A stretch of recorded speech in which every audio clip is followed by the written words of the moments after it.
Hello, hello. Hello. Dance it to the beat. Oh, yeah. I'm shimmying over here. I know. It's hard not to. I know. It's not our theme song, really, but it's our theme song. You know what I'm saying? It's definitely my jam. Every time I hear it, like after it's been 2 weeks, right? So Yeah. It's been a while, but thanks for coming back. I get so excited to hear it. Anyway, thanks everybody for being here for another amazing week of Case Files with Kat And Ashley. Woohoo! Yes. So we had, a possible tropical storm that came in last week. So, yes. It's always something around here. there, like the PTSD though, from all the storms that we've had is just, it's real, folks. It's real. Well, it's like when you don't do anything, it floods completely. 100%. And then you prepare and it's like bright and sunny because it wasn't like 100 degrees the day they said it was going to flood or something. It didn't even rain. Just, it rained and it rained all day. It just didn't, I thought it was the next day that was supposed to, yeah. And so we were expecting, it rained all day. And they made it seem like it was going to be a hurricane. Yeah. And there were moments of time, you might have been inside the office, but there was like, we were sitting like at one point we were at the chamber and everyone just looks outside and it's like 40-mile-per-hour winds and the rain is. Oh, you know what? I worked from home that day because I was afraid that it was going to be bad and I was going to get trapped at the office. That's what it was. And then it ended up being fine. I was like, you know what? No. Jason goes, you may want to tell Ashley because when she leaves here, it's going to be flooding. I was like, okay, yeah. Yeah. Anyway, so, and of course we canceled a committee meeting and had to reschedule everything. And I mean, it made me so nervous and then nothing happened. And I was like, oh, Mother Nature. I'm glad nothing happened, but it's annoying. Yes. Because of course it's because we canceled everything that nothing happened. It's my BFF. Hey, how you doing? Oh, hey, Socks. Look, he was so excited to see you. He's all, what's up? Forever. Okay, He's been sitting on his little cat tree in the top perch like all day. And so this is his first outing. He's just there like pet me when you walk by. That's why he likes it. So we don't have a guest this week. I know that we had talked about me having a guest, but he's got a little sinus infection or whatever. So his story is going to have to wait, but you have some news. Oh, so we had a listener who has been a long time listener, but out of privacy, I'm not going to mention her name, but she messaged us, and I just think it's an important little thing to read because you always hear us when we say, if you see something, say something, and people are like, "Ugh, I don't want to get involved." We just put that on a shirt. But this is why that we say these things. Yes. Hey, ladies, I wanted to tell you that your podcast and reminder to say something when you see something came up in my daily life today. Last week, my daughter got left behind on a daycare field trip and was separated. She's only 6. She walked out of the bathroom back into the movie theater lobby and didn't see her class. She walked out of the theater into the mall hallways and still didn't see her class. Oh my gosh. She walked out the exit they'd come in to find them or her bus, but neither were there. A mailman driving past saw her and stopped to ask if she was okay. She said she got left by her school, so he went back and parked his vehicle to walk her inside to the mall office. The mall's general manager talked to my daughter to calm her down and make her feel safe before asking to see her shirt, which says the daycare's name and number. She called and her teacher was there to get her in just a few moments. If the mailman had not been aware enough to notice my daughter or willing and kind enough to stop his job to take her, who knows what would have happened.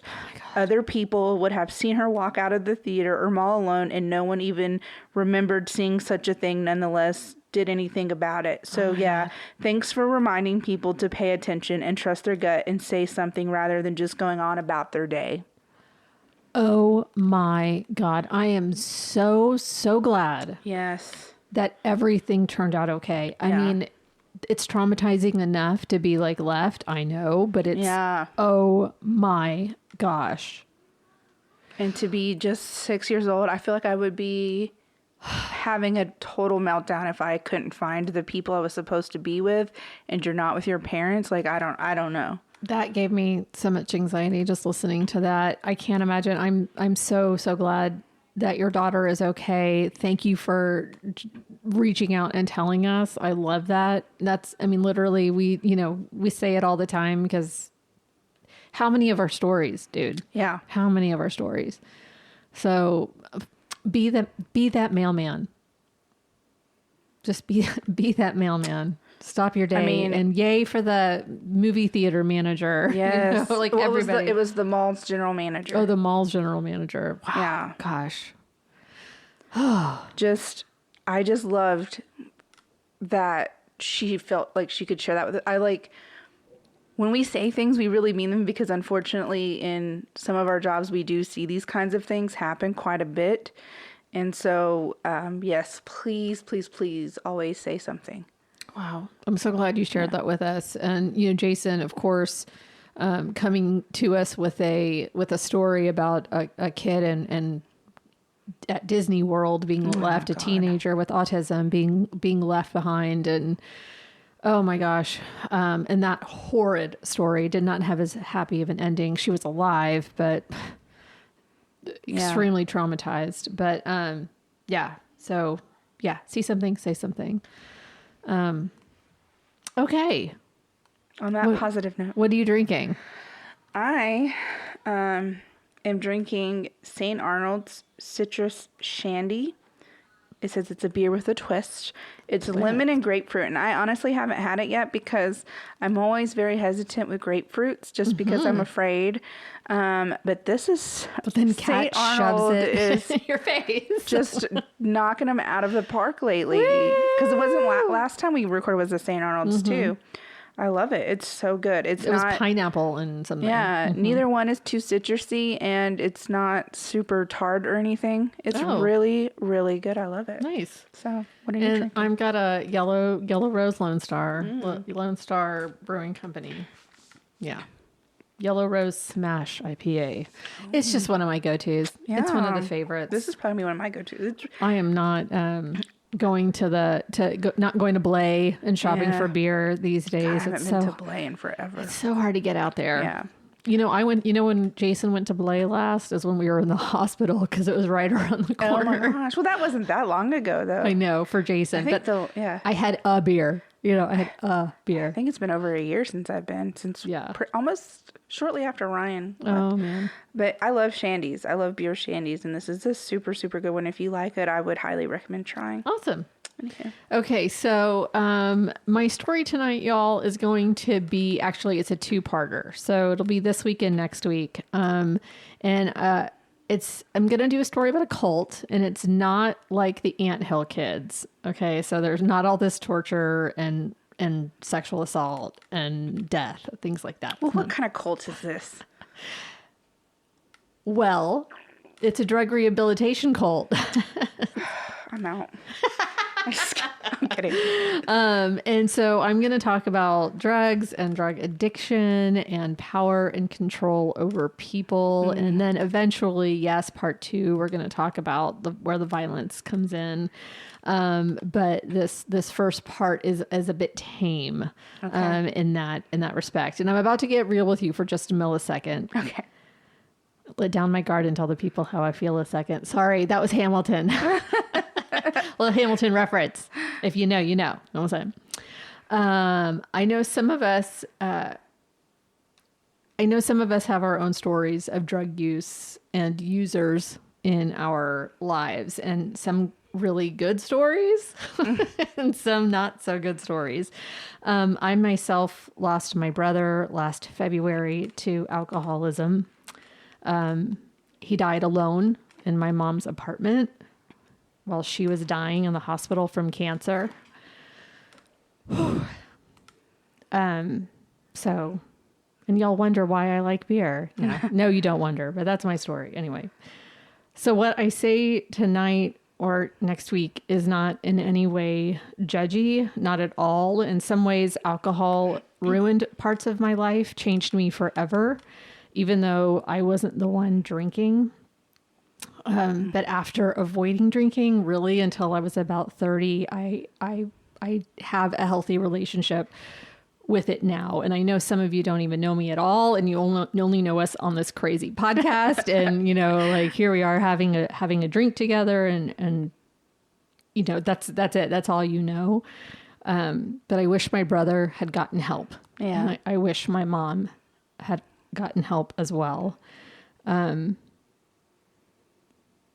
to get here through this podcast, to get here and, you know, to be here with you, Ashley, and to be here with you listeners who come back for whatever freaking reason, we have no idea. I'm thankful that I have you. So I'm just thankful for you. We all have our own little struggle. And so this is not at all going to be a judgment. We are absolutely judgment free. Yeah. So I'm just putting that out there. So, okay. End of feelings. Right. Oh my God. Stop it. And scene. Okay. All right. So tonight I'm going to do a story that I have actually been fascinated with for months. Oh. This is why it's a two-parter, because it's been months and I've been doing so much. I've been trying to absorb everything that I can get my hands on. Okay. We've talked about the troubled teen industry. Oh, that makes me so sick to my stomach. It does. Well, the troubled teen industry came from somewhere, right? I'm about to tell you about where it came from. No. I'm about to tell you the origins, yes, ma'am, of the troubled teen industry. And honestly, for being so into cults that as you know, that I'm interested in learning, and I'm fascinated about how they get started and how, I mean, it's a fascinating subject. I'm shocked I had never heard about this one, especially because it was actually a pretty well-known cult. I hadn't heard about this one until I watched a docuseries about the troubled teen industry. And it was mentioned for 1 second based on the teachings of, what was it? Just a split second. So tonight I'm going to talk about Synanon. Oh, okay. Had you heard of them? I have not. All right. Well, me either. Yeah. Let me tell you, they were huge. And I mean super duper popular, not just size wise, because they were in the thousands. Oh my gosh. But they were popular with normal, everyday, even the court system, psychologists. I mean, they were popular. Okay. So they became a household name. It's wild. Okay, so now I have two main sources and a bunch of other little ones. So the ones that I'm really going to be referencing, though I won't always say that that's what I'm referencing, but that's sort of where my inspiration came from. There's a HBO docuseries called The Synanon Fix, and there's a podcast. I'm sure you can get it everywhere, but I listened to it on Apple Podcasts called The Sunshine Place. Oh. And both are great. They're both great. If only just for they tape recorded and they filmed everything. Oh, so these are like people that actually went there. Like they are interviewed. They're interviewing people who live there and survived it.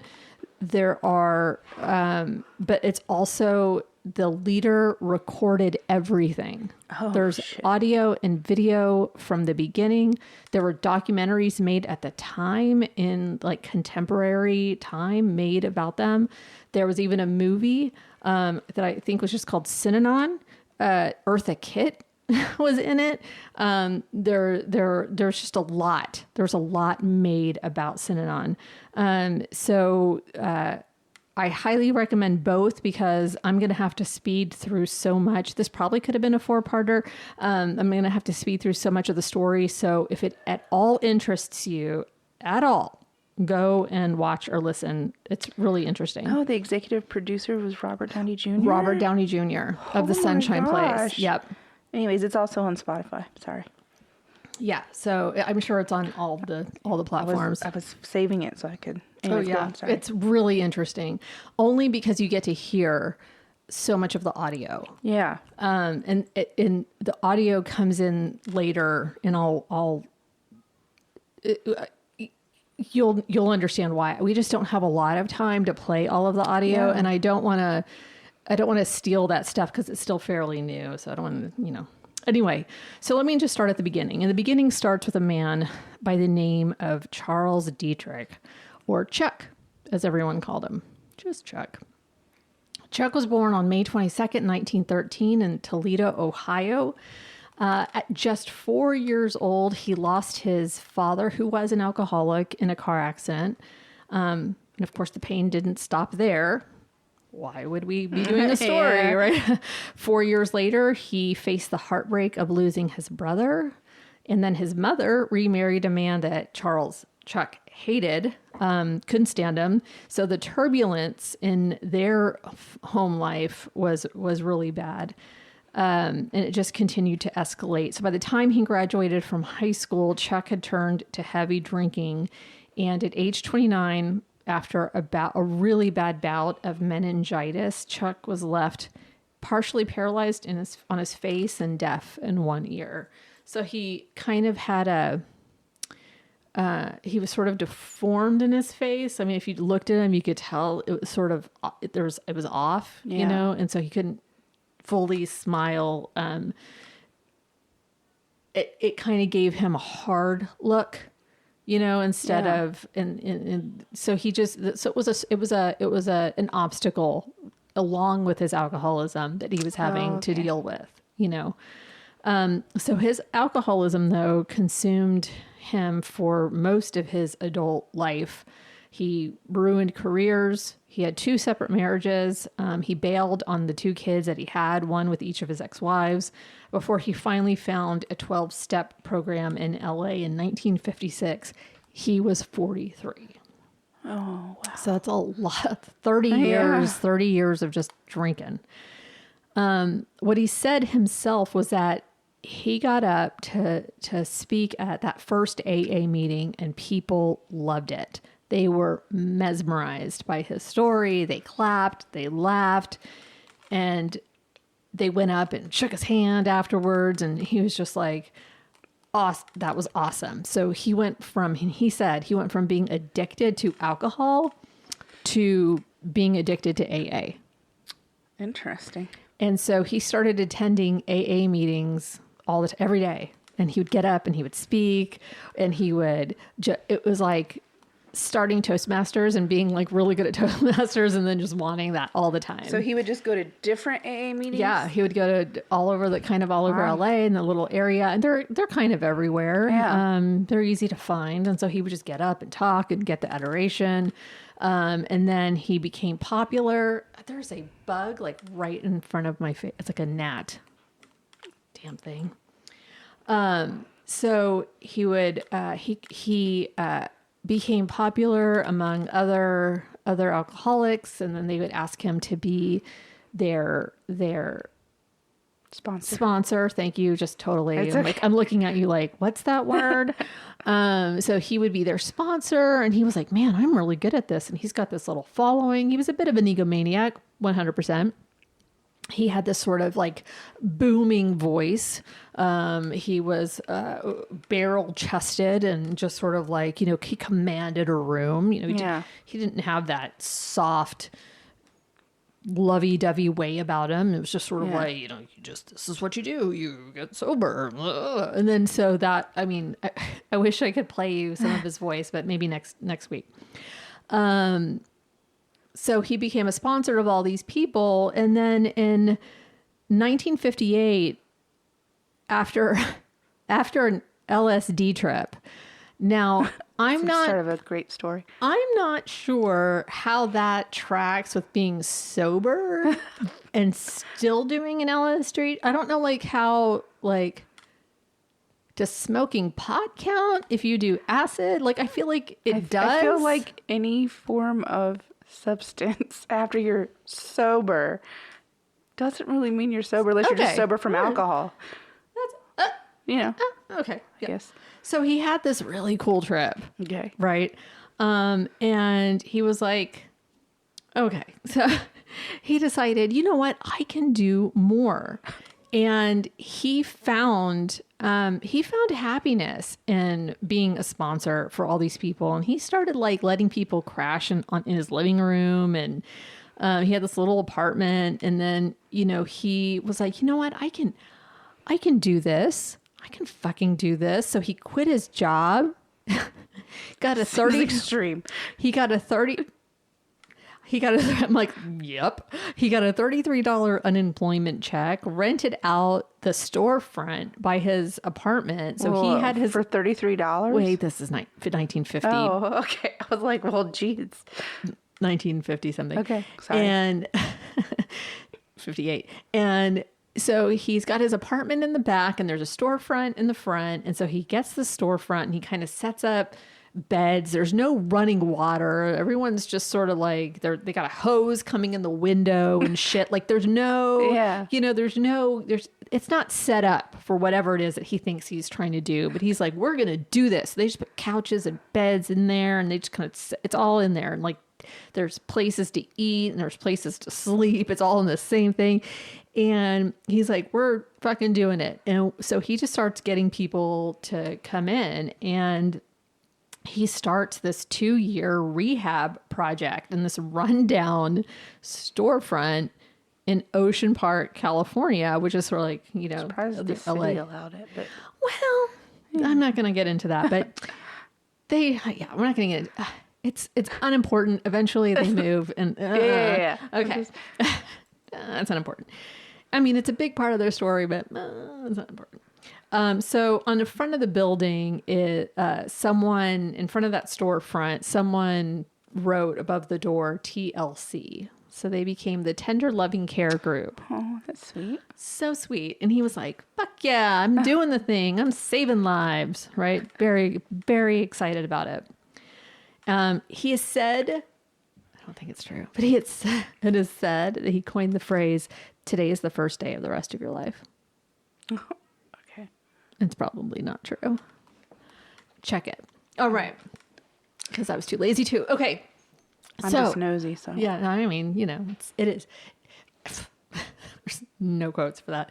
So at the time, okay, in these first months, Chuck did serve alcoholics, but they would literally go like into bars and be like, you're a fucking drunk, come with us, get sober, join the group, right? We're going to take care of you. Just to random people in bars? Like, obviously you are falling down drunk and you're a mess and you're probably homeless. And didn't I see you with a kid yesterday? Like, come on, like you got to clean yourself up, right? And you will help you get clean at no cost. But what they started to realize that, yes, alcohol is 100% an issue that needs to be focused on, but in the area where they were, it wasn't necessarily the biggest problem. Heroin was. Oh.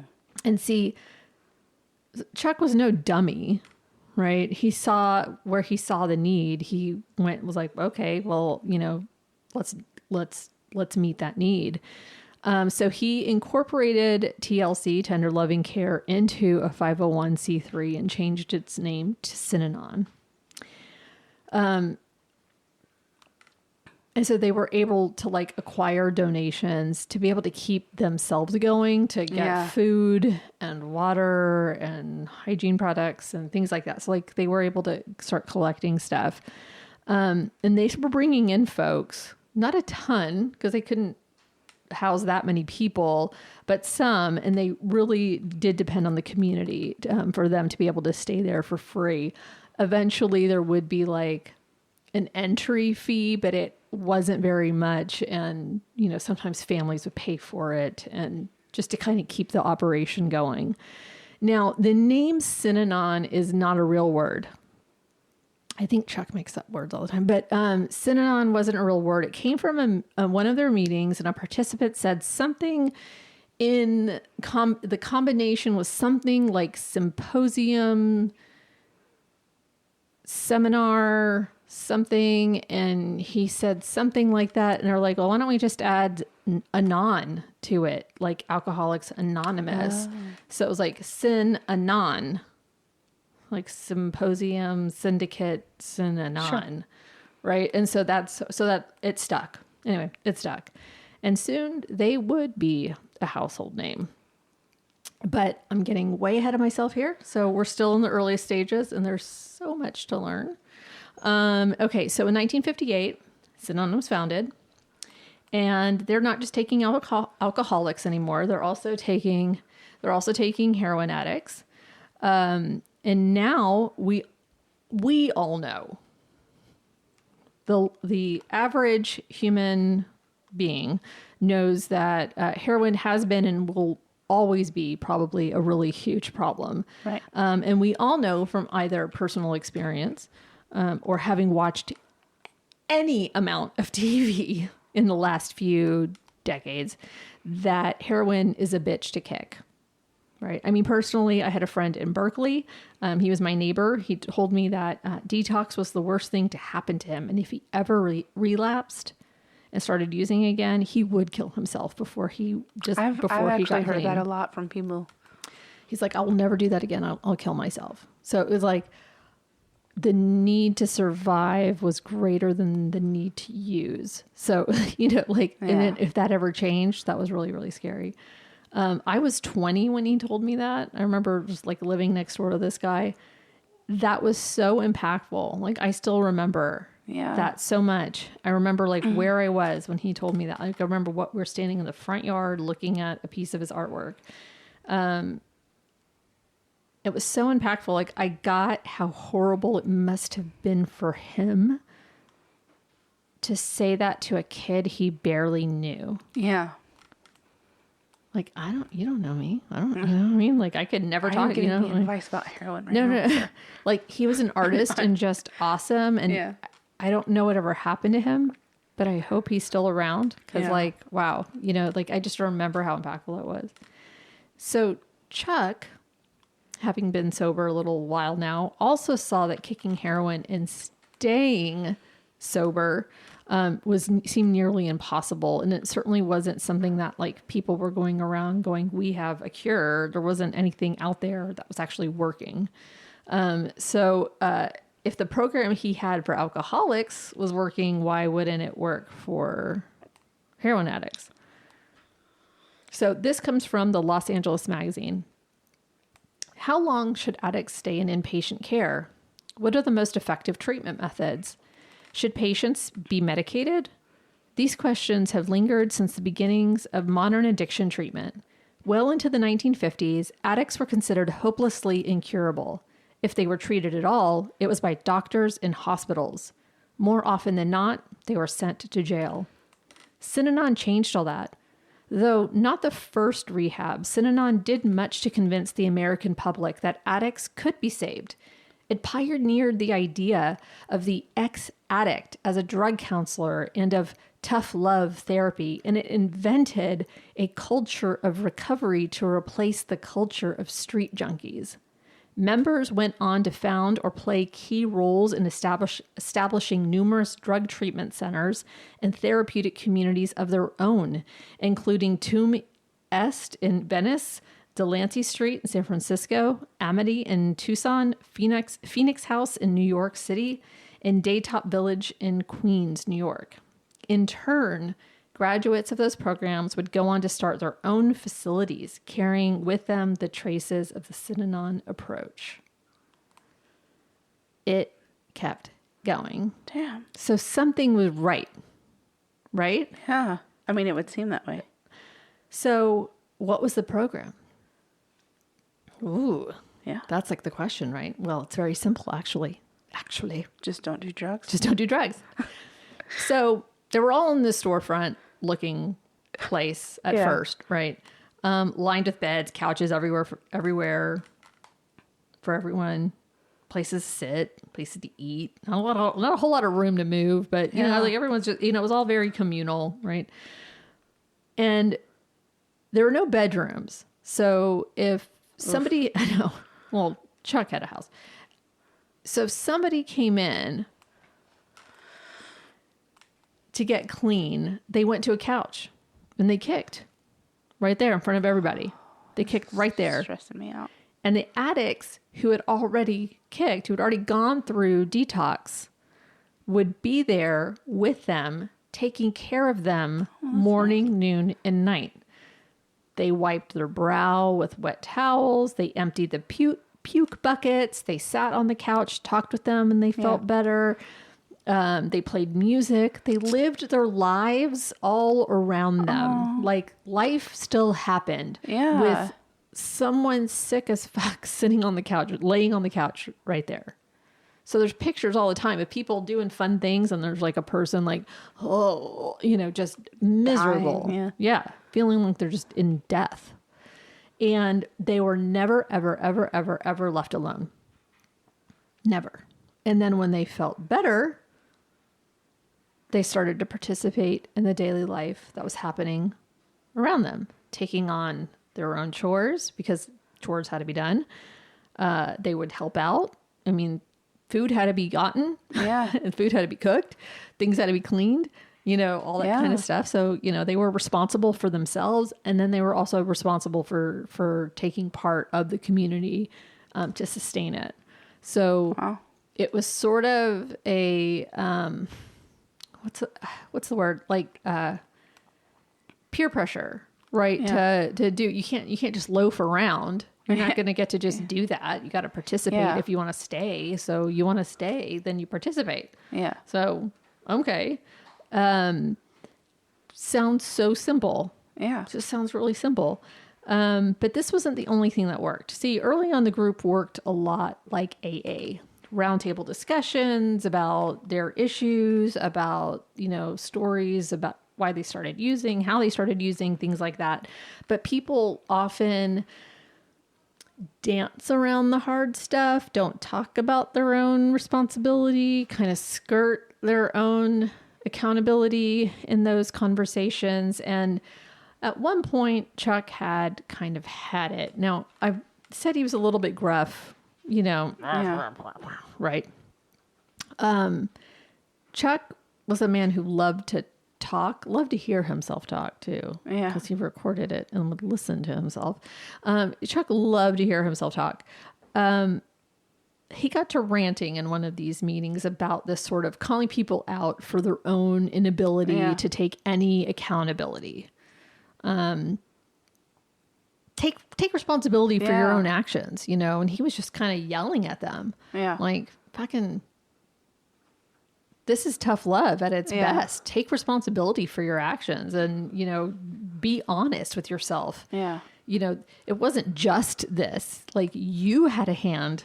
You chose to go buy those drugs. You chose to do that. You chose to bail out on your kids and your family. Like, you did that. You know, take responsibility, or else you're never going to get better. Right. It was also probably years and years and years of anger that was sort of built up, that came out. And he wasn't a violent man. It was just this anger that had never been expressed before. And so afterwards he was like, oh shit, no one's going to come back. Everyone's going to leave, you know, like, oh, I kind of probably went off the rails. And they did come back. They did. And then they wanted to participate. They had shit to say. They had shit to say to the other people in the group. Oh, shit. You are being an asshole and you are not, you know, just like, so they just kind of started calling out each other, and it would kind of this, I'm going to say what I want to say. And there's no, God, I wish I could do that. Oh God. Go on. It was the airing of grievances for those Festivus celebrators out there. There's the airing of grievances. And so soon this was something that they did every day, and it got a name. It was called The Game. Okay. Doesn't sound... Seems a strange name for what's happening, but... Doesn't sound fun at all. I mean, depends on how many grievances you have. I have a lot. But what if you were like the butt of everybody's grievance? Well, then I would have grievances for everybody else. It would just be never ending. It seemed like the loud, you know, you could scream loud, but that someone would scream louder. And then the whole group could gang up on you. I feel like that would break me down. I do feel like there should have been I feel like they should have set some rules.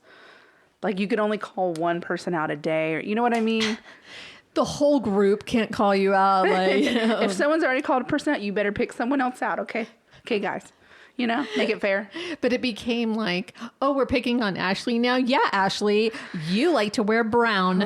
Story of my You know what I mean? Just Yeah. like it would be everybody ganging up on you. Yeah. And then you're just sort of like, And so like the documentation of these I games. feel like that would make you want to use again. Maybe. I don't know. When people gang up on me, I just want to drink. I just Let's forget all of you. cheers. Cheers, y'all. We were ganging up on her now. So this tough love, Yeah. I guess Sure. that's what they were calling it. I know, sure. I'm not in agreement of that. This tough love became the community's core practice, and it was seen as a form of group therapy where members would get to confront each other about their failures and shortcomings. That's where I have the problem. Like, you're going to tell me I'm a failure for something when like I just made you mad because I didn't pick up my trash. You know what I mean? Like, Yeah. it gets So so, it's calling the kettle black for sure in this you group. know, I don't know. I don't think I would be good at this game. I think I would have been good in Synanon. I don't think I would have been good at the game. And so I probably would have gotten kicked out of Synanon because I would have been like, nope. Okay. So they got to yell, they got to cuss, they got to scream, but they were all seated.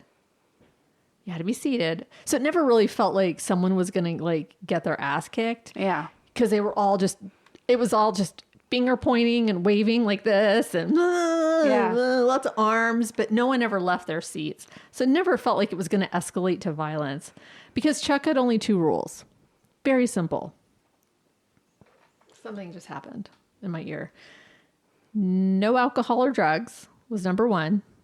And no violence or threats of violence was number 2. Those were the 2 rules. That's it. Pretty simple. Come hang out in Synanon. No drugs or alcohol, no violence or threats of violence. So someone could cut you down, though, with their words. It's like siblings with their emotional violence. But that's it. And obviously, this received a lot of criticism for its intensity, but it also got a lot of praise because it was effective. Yeah. It worked. People stayed in Synanon and stayed sober. People who were in Synanon originally are still sober. Yeah. What? Like, something worked. Right. You know, I'm not going to discount whatever happened in that time. That was a special time. I don't know. It was a special time, the 60s. But holy shit, it worked. Whatever was happening there, it worked. Had Chuck found the cure? Yeah. Right. So although Synanon began as a 2-year residential program, Chuck soon concluded that its members could never graduate because a full recovery was impossible, he said. Oh, shit. Well, he wanted people to stay, right? The program was based on testimony of fellow group members about their tribulations and their urges of relapsing and their own personal journeys of leaving and then relapsing and coming back because they couldn't go. They couldn't go without Synanon. They needed Synanon. Yeah. Or they thought they needed Synanon. Or whatever was happening. And right, like, Yeah. maybe they weren't ready to leave. And so they graduated. And then they were like, Yeah. Because although the game was effective, yes. The communal living was effective, yes. But were they getting down to the deep, deep reasons about why? Was there nobody was a counselor. This was all addict to addict yelling. There's not a doctor, there was not a counselor, there was not a psychiatrist, there's nobody with any training whatsoever in this group, at least initially, that was ready to take that next step. And Chuck didn't think that there needed to be the next step. They're like, this is it. This is all that's needed. Which I kind of feel like you could have kept it going had you had that next step. Yeah. Let's get you clean. Let's get you feeling part of a community again. And then let's work on why you even got here in the first place. Yeah. Because there's a trauma there. There's something there. Yeah. And if you don't know what that is, or if you haven't talked about it, and if you're not ever talking about it, are you really cured? So, anyway, okay. So, blah, blah, blah. In 1959, Synanon moved from their little storefront in Ocean Park to an abandoned building in Santa Monica called the Armory, right on the beach. It was a really cool little building. It was like, maybe 3 stories, and they were able to have more beds in there. And they had these huge picturesque windows with like balconies, the big doors could open. It's a very old building, but it was like very, so like there's a picture from inside the building looking out, and someone's just reading a book, and it was like the beach is that's it. That they're just on the beach. Just looking at just looking at the ocean while they're reading a book. And I'm like, dude, that's like paradise, right? It's so beautiful. So now they have more space. They can house more people. And the goal of Synanon was to keep each other clean. And Chuck would say that the people who left would end up in a manhole. And that's a quote, like you'd end up in a manhole or dead. This is how he sort of said that they would just end up dead. Because there were folks who would try to leave and relapse and come back all over again. But for some reason, that caused a lot of strife too. I mean, they're in this rehab. They can't leave. They know they can't leave. They have family on the outside. They're not single non-parents in there. Were they allowed visitors? Or were they like isolated to just other people that were in the rehab? They were able to call people. They didn't really have visitors because, it was kind of, it was small. There's not a lot of room to begin with. Yeah. And so, do you keep hearing that? Yeah. I wonder what that is. Maybe it's like me getting an email or something, and it's just like. No, that's why I was trying to move my phone away. Yeah, I'm going to move my phone. It's in my ears. Y'all can't hear it. I can hear it. Okay, so one of the original members, like who came really, really early on, she actually was a mom, and she would call her kids, and she would just cry because her mom would be like, "When are you leaving? Like, isn't it time? Haven't you been there long enough? Like, it's been a long time." And her kids weren't with her. Yeah. And so, Chuck finally was like, okay, because he started to let like spouses move in. And then it was sort of like, okay, all right, y'all bring your kids. And it was sort of a, he was a dad. Couldn't they just leave to go be with their families? Why did the families have to move there? Like he was convinced they would die if they left. They would relapse. Okay. And they did not want to relapse. He was convinced and they were convinced. They believed him. Okay. They saw enough people leave and come back. They were telling themselves, they were telling each other, if you leave, you will relapse and you will die, or you'll end up worse or whatever. Yeah. Like they saw it, but then it was, that's a hard drug to kick. Yeah. And so, so now these children are coming in, and the interviews of some of these kids who are now grown adults, older than me, said that watching people detox was just like normal for them. They also helped wipe the sweat off the brows with a cool towel, and they also emptied the puke buckets because it was all right there. Life happened out in the open. That was nobody. They were never left alone, and they were never left alone. Oh my God, I freak out. It wasn't fun. I bet it wasn't that fun. But they spent a lot of time on the beach. And for the addicts, that worked. It worked to be in the middle of life and not be left alone, not be isolated, not felt like you're doing this on your own, bud. You're on your own, you know. And then they would get clean. They would get up and participate in life and take some pride in taking responsibility and being treated as an equal. So being a part of Synanon became their addiction, right? Like, does that make sense? So did the money for all of this only come from donations? Right? Like, because they're a nonprofit. So They're a none of them nonprofit, had so jobs outside of this, right? sometimes their families gave money. Sometimes, like, they started, the more people they got, they're like, look, you're going to have to pay a fee of some kind if you're going to come off the street. Okay. And so, family members would sometimes donate, like, hey, we're keeping them. There's got to be a cost I just wasn't sure. like, so some of the people who started didn't have that cost, but it was mostly very, very low cost. Okay, so this is from Time Magazine. The kids of residents described looking out after themselves because their parents were preoccupied with a Synanon game. In the docuseries, The Synanon Fix, Bill Goodson, who started living in Synanon with his mother at age 3, said he bonded immediately with the other residents' kids, and they played together on the beach all day, but it wasn't all fun and games. Bill said, Synanon was an experiment, he argues in the series, and the thought of children was the last thing on Chuck's mind.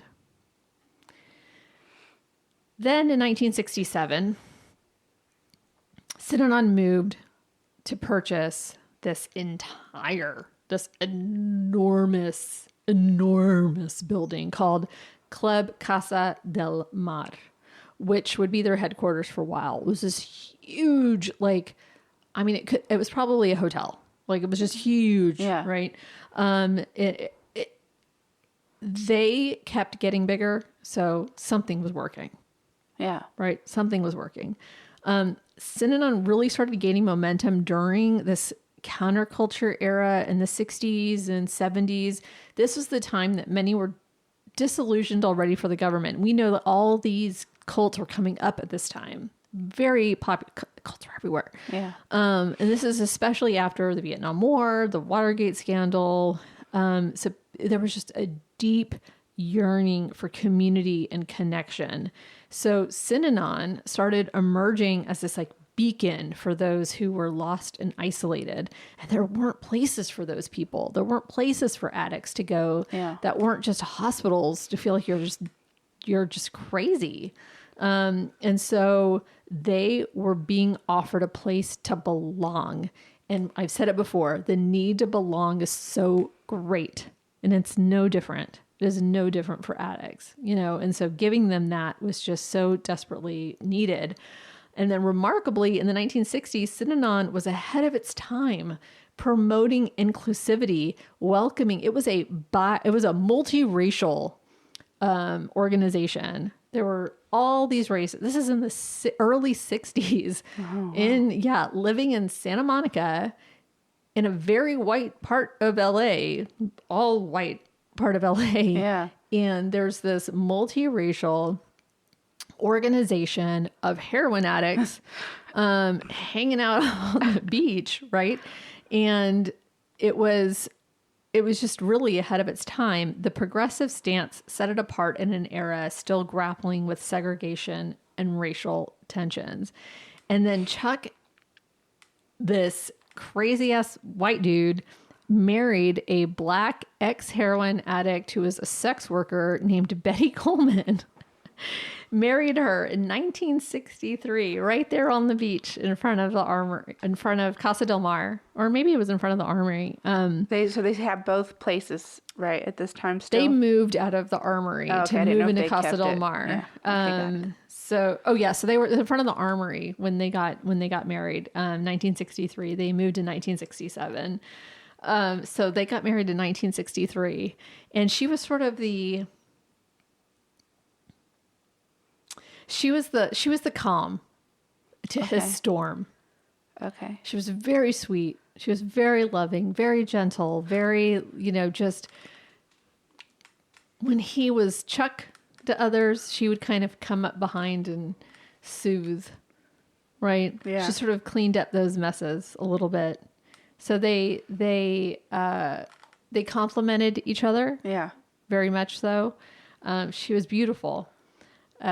But she and others found, happiness in that place. And it was great that it was so inclusive. I mean, it was just so unheard of. I kind of want to move in until you get to the second part. No, part 2 is going to suck. Great. It's great. Just want to be there for part 1. And I told Jason, was like, I probably would have joined Synanon. Like, I probably hands down, this is all sounding like something I would actually join. So it was a multiracial, multi-issue place. So you didn't have to be an alcoholic. You didn't have to be a heroin addict. You could have been some kind of other addict, but you were welcome. And there was no, like, you just come on. Yeah. Come on in. And now they were like letting kids come and all this kind of stuff. I don't know. It was just, it's crazy. So in order to keep things running and people fed, they had to have people who would go out and ask for donations. I mean, they had to have development directors, even though they weren't called development directors. Yeah. I mean, but what's more powerful than an ex-addict who was on the brink of death, being saved by this organization and now is giving back to the community at large, going and asking you and telling you their story? You're like, take all of my stuff. Yeah. And so Synanon received all kinds of donations, from furniture to toiletries to money. And it wasn't all new stuff, but, one ex-member said, we would have salad drowning in Thousand Island dressing because the salad was a little wilted because it was like, a day old or whatever. They made do. They made do every single day. And every day they played the game. So this comes from a movie called House on the Beach, and it's 9 whole seconds, but it's a quick clip of what a normal game might sound like. Say not, Tony! Take it not! How do I like I didn't break the window! I didn't have to say, Tony, please take it easy, and bang! The music wasn't that. So I was going to say, that's very festive. I know. No, that was all I good. cannot imagine having, with as much as this thing has grown, to have that many people in a room just yelling at each other. I can't. And it's usually 2 people and maybe another couple of people ganging up on that one person. Yeah. It's all kind of focused. And once that person says, okay, I fucked up, like blah, blah, blah, then they're like, okay, next. And then they find that, right? So once the group was done yelling at one person, they move on to the next. And now not everyone was good at the game. Like I said before, like I would not be good at this game. I avoid conflict like the plague, and it makes it so hard for me. I'm just mean. So I feel like I would be awful at this game just because I would say stuff back. And it's okay to say stuff back. Yeah, but I feel like I would say stuff that was unnecessarily mean because my feelings were hurt. You know what I mean? Yes. And I feel like if that happened to me, I would do that. Yeah. Like I'm not going to seek out the conflict, but I will, you know what I mean? Don't talk about my kids. I'm going to, you know what I mean? Yeah. Like there's like certain things like there are triggers for me, and I will get hot, and I will let you have it. And like that Mexican comes out, right? Like that Latina, and I don't, but it is for me, I would not be good at that game. But for some, it was the best part because after the game was over, it was over. Life went on. That's impressive. That they could just leave it in they the would game. go to lunch together. Like you have to find a way to get over those conflicts. Yeah. So like they're learning how to do that, but like that doesn't work in real life. You can't go to your boss and go, let's have a game right now. You know what I mean? Oh, I'm about to start doing this everywhere I go. Don't worry. You know what, Kat? You were late the other day. Blah, blah, blah, blah, blah. And the game was presented as a therapeutic tool and likened to some form of group therapy. I don't really know about that. But it was criticized as a form of social control. Oh. In which members were humiliating one another and encouraged to expose each other's innermost weaknesses. And that part it whittles you down enough to stay compliant. Yeah. Okay. Right? Yeah. You were too weak to leave, Ashley. Yeah. You cannot make it on your own. Just yesterday, you said X, Y, and Z. Yeah. And then you're like, oh God, I'm too weak to leave. Yeah. Right? So there's it's hard to see it when you're not in it. Yeah. But for me, like, words matter so much that I would be like, oh yeah, I can totally see why that's social control. Yeah. And it was not Chuck doing it. It's not, but he started it and he is encouraging it, and it's all recorded. It's all recorded. It's nuts. So pretty soon, everybody started to see how successful. Holy shit. It's already been an hour. People started to see how successful Synanon was becoming, and judges started sending the people coming into drug court to Synanon instead of jail. You have to go to Synanon. You go get clean. You go get better. And so it started to become court mandated because it was working. It was working. And so jazz musicians, celebrities started filling in the ranks, but a lot of jazz musicians. Heroin was really big in the jazz community at the time. So pretty soon, Synanon was known all over, and they started hosting these drug and alcohol-free parties on Saturdays that were open to the public. Fuck yes. And boy, did the public come out. Like, they weren't sure that people would, but people were like, I'm interested. I'm interested. I feel like that would invite drugs and alcohol into It wasn't. It was just like, hey, you're welcome to come into our community. They were very like, it wasn't just like people in droves coming off the street. Yeah. They were already a big community. So it's like, there's no one wants, don't mess up my life here. You know? Got it. People like Lucille Ball, right? I mean, Eartha Kitt did a movie about them, so she kind of hung out there. Leonard Nimoy gave acting classes there. Steve Allen, he was the original The Late Show with Steve Allen before Johnny Carson, for you younger people out there. Do you know who Johnny Carson is? Joe Pass was a jazz guitarist. He stayed at Synanon, founded the Sounds of Synanon Jazz Band. There's a saxophonist, Art Pepper, for the jazz geeks like me. This is huge. I just want to move in. Huh? I just want to move in. So, can we start this up again? Matt Beard, he was Stymie in the Little Rascals. He lived in Synanon for many years. Author Henry Miller gave lectures there. I mean, it was a household name. I think Charlton Heston even went there. Like, they had their own dance called the Hoopla, y'all. That was the song you were listening to. They had their own dance. It was like a line dance. Bah, bah, we're doing the Hoopla. I'm like, right. It was just... Is that mandatory? Because then I'm out. It was kind of a badass song. If you listen to the documentary or listen to I'm not talking about the song. I'm talking about the dance. No, you would want to dance. Oh, okay. If you say so. It's like... I feel like this is a form of control right but now. people... You will like the damn dance. You will dance. Not everybody danced. Not everybody danced. So the folks who started coming just for fun started to participate in the game. Oh, okay. Right? Like, already, I just see problems. All right. Chuck created the game club for non-Synanon members to come and join and play the game and learn how to play the game. And people really liked it. So much so that people wanted to stay. People wanted to move into Synanon. It really worked. People really did. And so they were called the lifestylers. The people who were like, you know what?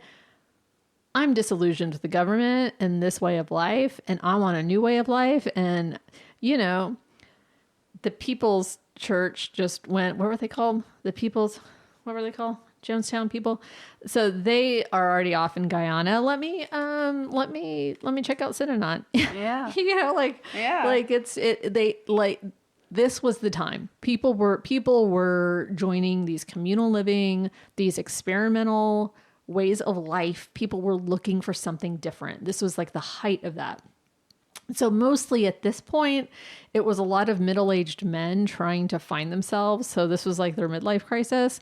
But they couldn't admit everybody. And so they would, because there were so many men, they'd have to even it out with women, right? And then like once they got enough women, then like more men could come in. So like if a female addict came, her husband wouldn't necessarily be allowed to come right away. Okay. Because if he wasn't an addict, if he was just a recreational user, then she could come in, but they kind of had to make sure it wasn't like more, like so many more men. Yeah. Obviously the need for space was going to be an issue, but Chuck had begun buying because they were getting so much in donations. He'd begun buying property from all over the county to start Synanons and other places, from LA to San Francisco Bay Area, to an 18-room Victorian mansion in Westport, Connecticut. He had land everywhere. Question. Answer. Why couldn't there be more men than women? Like, why did that balance matter in the realm of people getting better in rehab and stuff? I think it was more about like vibe. Oh, okay. I didn't know if he was like planning on making people repopulate.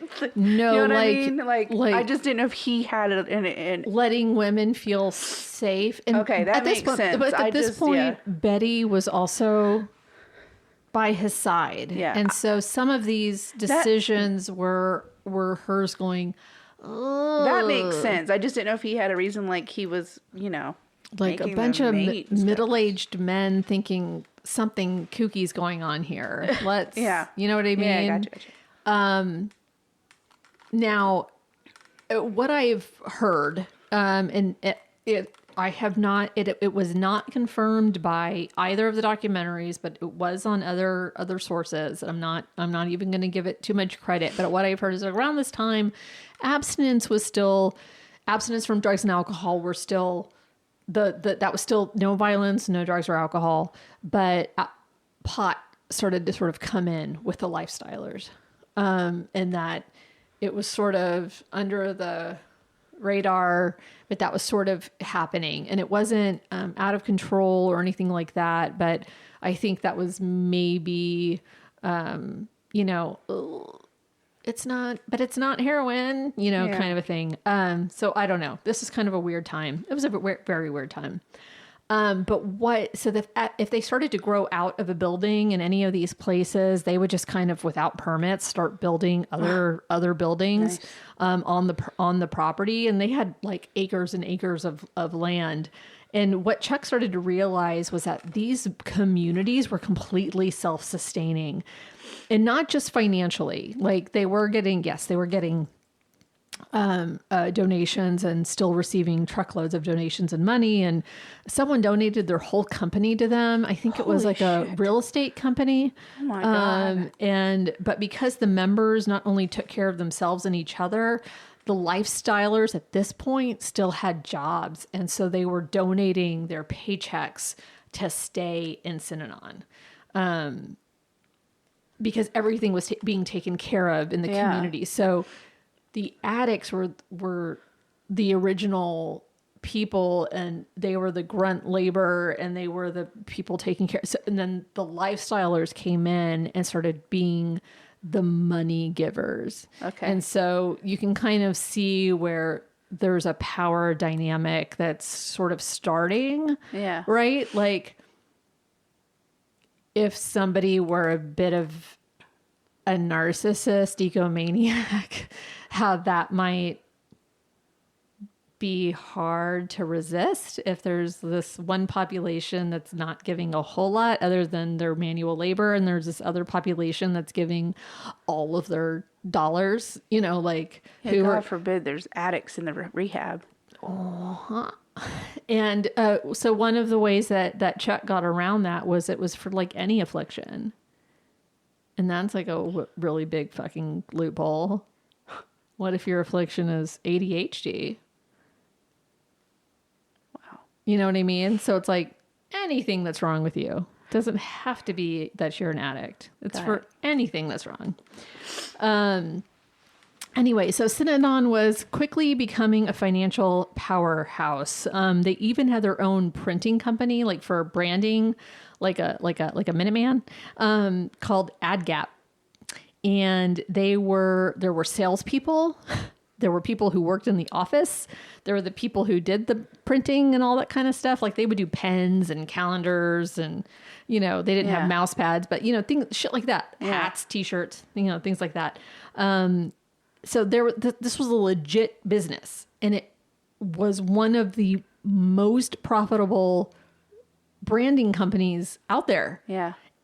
Because they had addicts going out and selling like, hey, this is supporting, Yeah. you're going to buy chocolate from the kid banging on your door, right? Yeah, you're going to buy the chocolate. Yeah. Right? So was Chuck benefiting? 100%. He wasn't living in those dorms. Yeah. Right? He had that swanky place. He was probably living in that 18-room Victorian, right? Like he never lived in Westport, but he always had a separate home. Okay. He always lived apart from everybody else. Interesting. He was kind of like, well, why would I live with everybody else if this is mine? Kind of. That's interesting that he wouldn't want to be there to monitor. You know what I mean? He At all had times. he had control of the people who were monitoring. Oh, okay. Right? I don't know. It just seems like he's the type of there was a person that board. would want to be there. There was a board. There was got because he was a super nonprofit. legit. Okay, got it. Right? He was a nonprofit. There was a board. And that board was tasked with keeping everyone in line. They also believed in the mission and the vision of whatever Chuck was doing. And so they kept everyone in line to do those things. I lost my place. You were saying he lived in the mansion. Oh, okay, yeah. So eventually, his two kids came, and they came to live with him in the midst of his success. One of his ex-wives passed away, and so his daughter came to live with him and Betty. She wasn't too like cool with that whole setup, but she learned that Betty was just so soft and just so kind and patient and loving, and she grew to really love Betty. Yeah. He had the success, and so of course it was like, well, the kids would be better off here because I've got everything. Yeah. But he was still not a loving father. His daughter was in the docuseries on HBO, and she was like, I don't know that I ever knew if my dad loved me. Oh. Right. And we'll get into her the next part, but she took over Synanon at one point. Oh. And to be at that stage and go, I don't even know if my dad loves me. That's rough. Right. And still doing his bidding and still doing whatever he's asking. Like that's rough. He wasn't really good at the parenting. He wasn't really good at the parenting stuff. Speaking of parenting, the kids, there's kids there. The kids of Synanon. Well, okay. As you can tell from just part one, it's been all about the program. It's been all about the game. It's been all about Chuck and making money. Now, right? The kids were given a little school, and they were even taught to play the game. The part in the HBO docuseries about the kids playing the game was brutal. I'm not going to play it now, but go and watch it. Well, after next week, go and watch it, because I can't even imagine. My little child heart just broke. But the children were an afterthought, and this is an argument Jason and I don't know if it was an argument, but this is a discussion that he and I were having, the wizard and I were having earlier today. I was like, to me, this is the beginning of the end of Synanon. The children were the beginning of the end, and it was a slow end, but they were the beginning. As we'll learn next week, the kids, along with their parents, were at the mercy of Chuck's bright ideas. So to me, they are the symbol. They symbolized the beginning of the end for Chuck and for Synanon. And I think you'll get a better understanding, I think, once we get to the end of part 2 of why I think that. But I think it was the children, because of them being so much an afterthought, that they weren't really a part of the recovery or of the program. Yeah. They were more in the way. So that's part 1. Come back for part 2. It's not as awesome. But I think this is a real good stopping point before, this is when it's all right. Everybody wants to move in. I was like, man, I want to move in. I was looking up acres of land to start my own. But I mean, we were watching the first episode, and I'm looking at Jason and go, can I move? Oh my God, I want to join a cult. You know what I mean? I want to, wow, this was it. Yeah. Because it doesn't seem like a cult, right? It doesn't. Nobody is technically forced to stay. They're technically, yes, they are. They're being told they can't leave, or they're gonna But die. there's not violence towards them. Like in so many other cults, there's, if you try to leave, not. You know what I mean? Okay, I'm just saying, yet. up till this point in time, till it sounds this like a point in pretty time, damn good place to live. I know, and that's just probably our least violent episode of Case Files Against Ashley ever. Yes. I like it. We should just start doing happy stories. I know. I love it. Okay, so what do you have for me? Anything? No, next week is me. So yeah, it's all you. I'm taking what? The following week will be mine, and then we'll be gone because I'll be out of town visiting family. Yay! But we will be here for the next 2 weeks. So yeah. So stick around. I don't know. I'll probably do a murder, I'm sure, when it's my week again. I just have a feeling it'll be a serial killer. I don't know. Or a disappearance. Who knows? It's all up in the air. It's all... Well, okay, everybody. So as we always say, see something, say something. And please be kind to one another, and we'll see you next week. Are we going to end it like we have been? If you would love to. I love our song. I love our song. In a world of crime and mystery, they work for us, researching history. Kat and Ashley with a case to crack, on the move, never looking back. Case Files with Kat and Ashley, always funny, sometimes trashy, solving crimes with a beer in hand. Drunk detectives in a crazy land, from the studio to the scene of a crime. Technical issues all the time, with charm and wit, they're quite a sight. And Kevin the goat, he screams all night. He screams all night.